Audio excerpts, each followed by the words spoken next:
We deliver alternative education, mentoring, training and universal youth services, which are all underpinned by the protected behaviours process, which is a practical, down-to-earth approach around feeling safe. Today's live event is the main event of a project that we've been working on for the past 6 weeks called Two Sides, in celebration for National Poetry Day.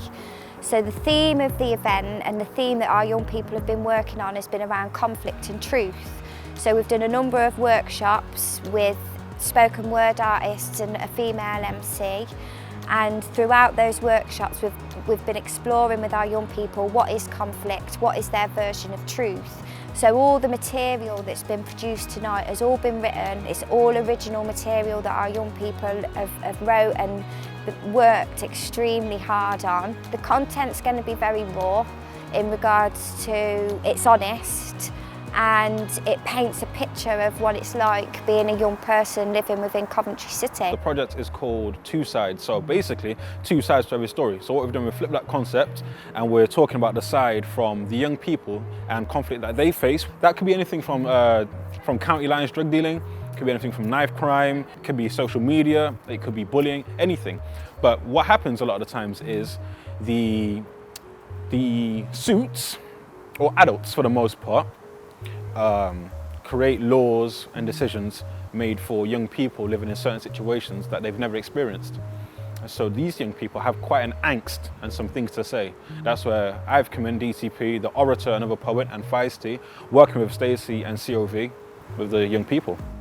It's quite clear that youth-related violence and violence within Coventry is on the rise. Focus mainly being on young people, especially in regards to knife crime.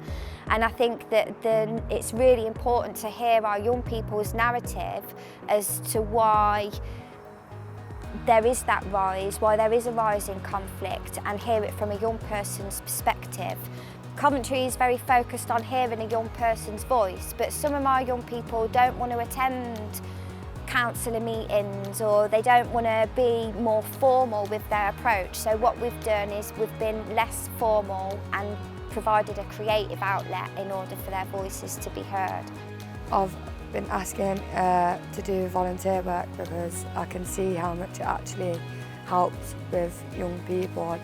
And they asked me to do a spoken word piece, and I just said I'd do it because we've all got our own stories, we've all been through a lot. Coventry's changing a lot over the years. We need to speak a little bit more because parents and teachers and everybody don't actually know about what's going on the streets. It's a lot more than what people actually realise. The idea is to create some art, so create some spoken word with them. I work on the basis of getting to know them, find out what they want to write, and then I just keep assisting. I would never write anything for a young person because there's no ownership in that and there's no truth in that. So it's really empowering them to understand the power of them sharing their truth and what that might mean for other young people, because you know the truth. Don't be scared. We firmly believe that we all have the right to feel safe all the time, and that we can talk with someone about anything, even if it's awful or small. And I think the concept of feeling safe can sometimes be overlooked with the practicalities of being safe. And there's a difference between feeling safe and being safe. For example, none of our young people are going to feel safe performing here tonight. They're going to feel their early warning signs, they're going to be quite scared, but they're taking an informed decision to take that risk because they want the outcome. And the outcome is that they're going to be heard.